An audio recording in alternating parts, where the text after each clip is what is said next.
नमस्कार दोस्तों। भगवान बुद्ध एक बार अपने शिष्य को ज्ञान उपदेश दे रहे थे। तभी एक शिष्य ने उनसे पूछा, तथागत, मनुष्य गरीबी के कारण बहुत लाचार रहता है, क्या इसका कोई उपाय नहीं है? क्या तब भगवान बुद्ध अपने शिष्य को एक कहानी सुनाते हैं और कहते हैं, मोर मोरनी की यह बात ध्यान से समझ लेना, कभी गरीबी नहीं आएगी। एक गांव में एक बहुत ही गरीब ब्राह्मण रहता था। उसके घर में एक विशाल पीपल का वृक्ष था। उस वृक्ष पर एक मोर मोरनी का जोड़ा रहता था।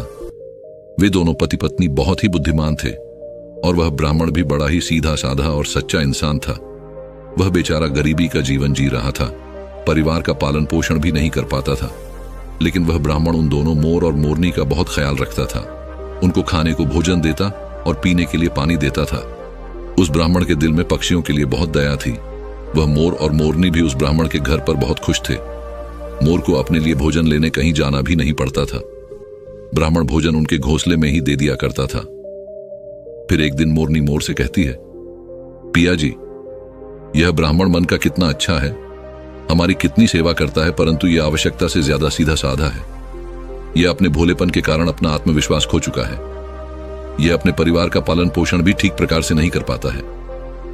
मोर कहता है, हाँ प्रिय, इसके जीवन में बहुत कष्ट है।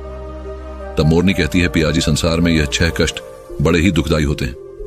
पहला दुख है पत्नी का वियोग, दूसरा दुख है अपनों द्वारा किया गया अपमान, तीसरा दुख है कर्ज को ना चुका पाना, चौथा दुख है दुष्ट राजा की सेवा करना, पांचवा दुख है दुष्ट पुरुषों की संगत करना और छठा दुख है गरीबी में जीवन यापन करना।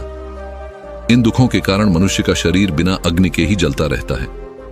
ब्राह्मण को अत्यंत चिंतित और लाचार लेकर एक दिन मोर और मोरनी ने आपस में विचार किया कि हमें ब्राह्मण की कुछ मदद करनी चाहिए। बेचारा ब्राह्मण हमारे लिए इतना करता है, सारे पक्षियों की इतनी सेवा करता है, इसके बदले में हमें इसके लिए कोई काम धंधे का इंतजाम करना चाहिए ताकि इसका और इसके परिवार का जीवन सुख से व्यतीत हो सके। रात भर सोचने के बाद अगले दिन मोर और मोरनी ब्राह्मण से कहते हैं, हे ब्राह्मण देवता, आप राजा के पास चले जाओ और राजा से कहना कि वह अपने यहां तुम्हें काम पर रख ले, और जिस समस्या को कोई नहीं सुलझा पाएगा उस समस्या को तुम सुलझा दोगे और वेतन के रूप में राजा से रोज 100 स्वर्ण मुद्राएं मांग लेना। ब्राह्मण कहने लगा, ही पक्षियों, इतनी मुझ में काबिलियत कहां है जो मैं राजा की समस्या का समाधान कर पाऊं।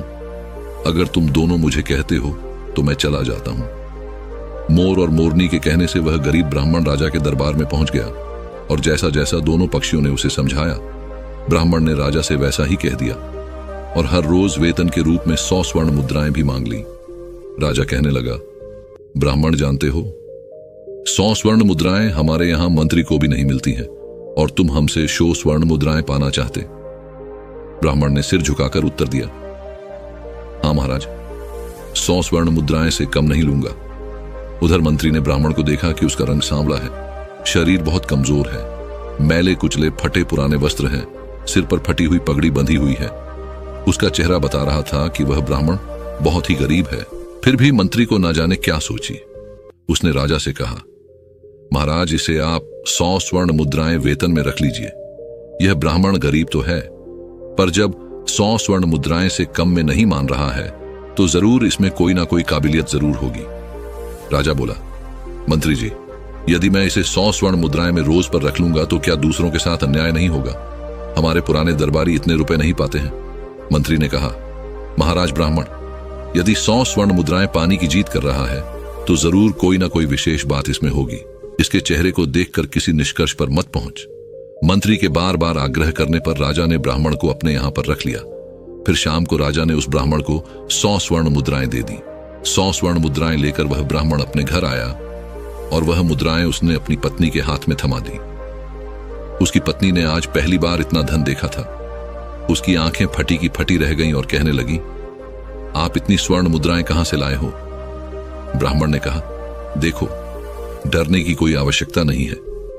यह मुद्राएं कहीं से चुराकर नहीं लाया हूं। मैं इन दोनों मोर और मोरनी के कहने से आज राजा के दरबार में गया था और राजा से 100 स्वर्ण मुद्राएं वेतन रोज पाने वाला काम मांग लिए। फिर मंत्री की सिफारिश पर राजा ने मुझे रख लिया, लेकिन मैं ये सोचकर हैरान हूं कि राजा ने रख तो लिया, परंतु कभी कोई ऐसा काम आ गया तो मैं उसे हल कैसे करूंगा?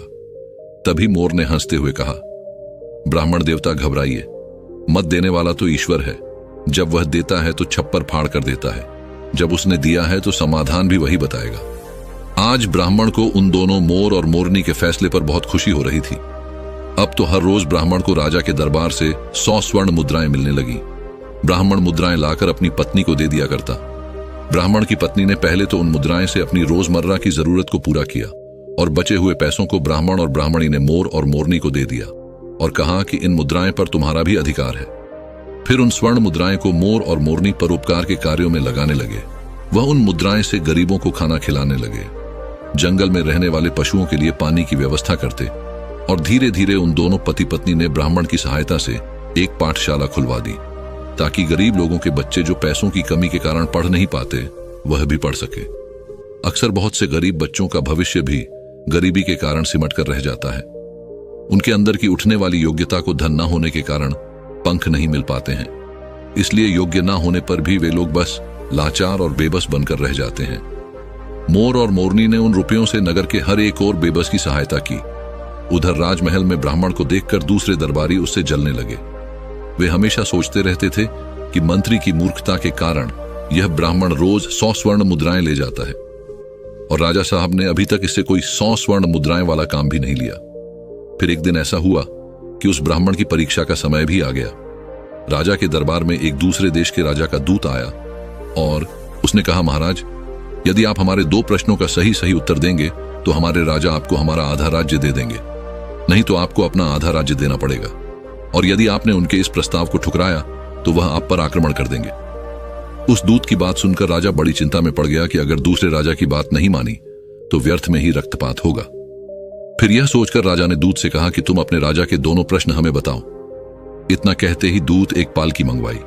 उस पालकी में 3 मूर्तियां रखी हुई थीं। वह तीनों मूर्तियां संगमरमर के पत्थरों से बनी हुई थीं।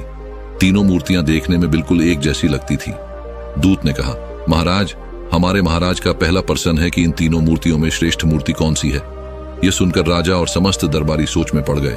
यह मूर्तियां तो दिखने में एक जैसी ही हैं, फिर इनमें श्रेष्ठ सिद्ध कैसे हो सकेगी। राजा सहित राजा के सभी दरबारी उन मूर्तियों में अंतर सिद्ध नहीं कर सके। तभी अचानक मंत्री को याद आया कि हमने 100 स्वर्ण मुद्राएं वेतन वाले एक ब्राह्मण को किस लिए रखा है। उसने तुरंत उस ब्राह्मण को बुलाया और उसे तीनों मूर्तियों में अंतर ढूंढकर श्रेष्ठ सिद्ध करने के लिए कहा। बेचारा भोला भाला ब्राह्मण मूर्तियों को देखकर आश्चर्य में पड़ गया कि इन तीनों मूर्तियों में अंतर को कैसे पता किया जाए। यदि नहीं बता पाया तो राजा नौकरी से निकाल देगा। अब तो दरबार में जलने वाले लोग भी सोचने लगे कि आज इस ब्राह्मण का खेल खत्म हो जाएगा। काफी देर मूर्तियों को गौर से देखने के बाद भी ब्राह्मण को कुछ समझ में नहीं आया। तो ब्राह्मण ने कहा, महाराज, इन मूर्तियों को एकांत कक्ष में रखवा दीजिए, तब तक मैं घर होकर आता हूं। लौटकर मैं इन तीनों मूर्तियों में अंतर को आपको जरूर बता दूंगा। इतना कहकर ब्राह्मण अपने घर को चला गया। उधर राजा ने उन मूर्तियों को एकांत कक्ष में रख दिया। ब्राह्मण सीधा अपने घर गया और पूरी बात मोर और मोरनी को बताई। ये बात सुनकर मोर ने कहा, ब्राह्मण देव, जब तीनों मूर्तियां दिखने में एक जैसी हैं तो अंतर जरूर उनके अंदर होगा। तुम एक काम करना, एक पतला सा तार उन मूर्तियों के कान में डालना। वह तार कहां निकलता है, यह बात आकर मुझे बताना, मैं आपको उनका अंतर समझा दूंगा। अब तो ब्राह्मण तुरंत राजमहल में गया और मूर्तियों के पास गया और एक पतला सा तार उनके कान में डालकर देखने लगा। पहली मूर्ति के कान में तार डाला तो वह तार दूसरे कान से बाहर निकल गया। फिर दूसरी मूर्ति के कान में तार डाला तो वह मुंह से बाहर निकल गया। फिर तीसरी मूर्ति के कान में तार डाला तो वह तार बाहर ही नहीं निकला। ब्राह्मण ने पूरी बात आकर मोर को बताई। तब मोर ने उसे समझाया कि मूर्ति के कान के छेद आर पार है। इसका अर्थ है कि वह एक कान से सुनती है और दूसरे कान से निकाल देती है, और दूसरी मूर्ति कान से सुनकर मुंह से निकाल देती है, और तीसरी मूर्ति कान से सुनकर उस बात को पेट में दबाकर रखती है। यही तीसरी मूर्ति उन तीनों में से श्रेष्ठ है जो मनुष्य सबकी सुनकर उसे अपने अंदर रखता है, उसे किसी से कहता नहीं। वह समय आने पर इसको प्रयोग में लाता है। वही मनुष्य बुद्धिमान माना जाता है। मोर ने जैसा बताया, ब्राह्मण ने वैसा ही जाकर राजा को बता दिया। फिर दूसरे देश का राजा इस उत्तर से बहुत संतुष्ट हुआ। ब्राह्मण के जवाब से सभी दरबारी भी बहुत प्रसन्न हुए और ब्राह्मण की जय जयकार करने लगे। तभी उस दूत ने दूसरा प्रश्न रखा कि ऐसा व्यक्ति कौन है जो एक तो मृत से जीवित रहता है और दूसरा जीवित रहने से जीवित रहता है। ब्राह्मण प्रश्न सुनकर फिर भागकर मोर और मोरनी के पास गया। इस बार मोरनी ने बताया कि हे ब्राह्मण देवता, इसका उत्तर एक तो आप हैं और एक वैद्य है। जब व्यक्ति मर जाता है तो मरने वाले के अंतिम संस्कार से लेकर श्राद्ध कर्म तक के कार्य करके के पंडित ही दक्षिणा लेकर अपनी जीविका चलाता है, और वैद्य मृत्यु की ओर जाने वाले बीमार लोगों को जीवित रखता है और अपना पेट भरता है। ब्राह्मण ने यही उत्तर जाकर राजा के सामने रख लिया। पूरे दरबार में ब्राह्मण की जय जयकार होने लगी। फिर शर्त के अनुसार राजा को आधा राज्य मिल गया। पूरे नगर में ब्राह्मण की इज्जत बढ़ गई। फिर एक दिन राजा ने सोचा कि ब्राह्मण पसंद सुनकर अपने घर क्यों जाता। जरूर कुछ कारण था। राजा के पूछने पर ब्राह्मण ने बताया कि उसके घर के बाहर एक पीपल का पेड़ है। उस पेड़ पर एक मोर और मोरनी का जोड़ा रहता है। वे दोनों पति पत्नी बहुत बुद्धिमान हैं। उनके कहने पर ही मैं आपके यहाँ नौकरी कर रहा हूं, और उन दोनों ने ही इन प्रश्न के उत्तर मुझे बताए हैं। यह सुनकर राजा भी बड़ा खुश हुआ। राजा ने दोनों मोर और मोरनी को अपने महल में बुलाया और उनसे पूछा, यह तुमने यह ज्ञान कहां से प्राप्त किया है? तब दोनों पक्षियों ने मुस्कुराकर जवाब दिया, महाराज, हमने यह ज्ञान इसी ब्राह्मण से पाया है जिनके घर में हम रहते हैं। यह ब्राह्मण बहुत ही विद्वान है। इन्होंने शास्त्रों का बहुत अध्ययन किया है। जब यह ब्राह्मण शास्त्रों का अध्ययन करता था तो हम पेड़ पर बैठे बैठे सुनते थे। यह इन्हीं की कृपा का फल है। महाराज, यह ब्राह्मण बहुत ही सीधा साधा है। इनमें आत्मविश्वास की कमी थी। यह जीवन भर अपने सीधेपन से गरीबी का दुख भोगता रहा। इस बार इन्होंने हमारी सलाह मानी और यह सफल हो गए।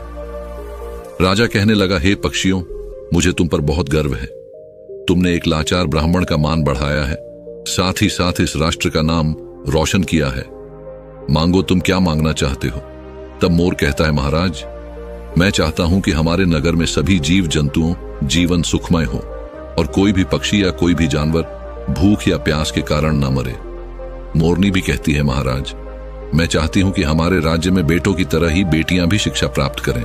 कहते हैं, जहां नारी अज्ञानता के अंधकार में भटकती है वहां पर कभी सुख शांति नहीं आ सकती। नारी अपनी संतान की गुरु होती है। यदि वह शिक्षित होगी तो उसकी संतान भी शिक्षित होगी। मोर और मोरनी के कहने पर राजा ने अपने राज्य में नारी शिक्षा और जीव जंतु की सेवा को बढ़वार। सुंदर से सुंदर फूल भी बिना सुगंध के व्यर्थ हैं। उसी प्रकार मनुष्य चाहे कितना ही रूपवान हो, यौवन से भरपूर हो, बलवान हो, बड़े कुल में पैदा हुआ हो, स्त्री हो या पुरुष हो, विद्या के बिना, दूसरों के प्रति, जीव जंतुओं के प्रति दया के बिना सब व्यर्थ है। उसकी कोई शोभा नहीं होती है। वीडियो अगर पसंद आया हो तो वीडियो को लाइक और हमारे चैनल इंस्पायर IQ को सब्सक्राइब करें और अपने दोस्तों के साथ शेयर करें। धन्यवाद।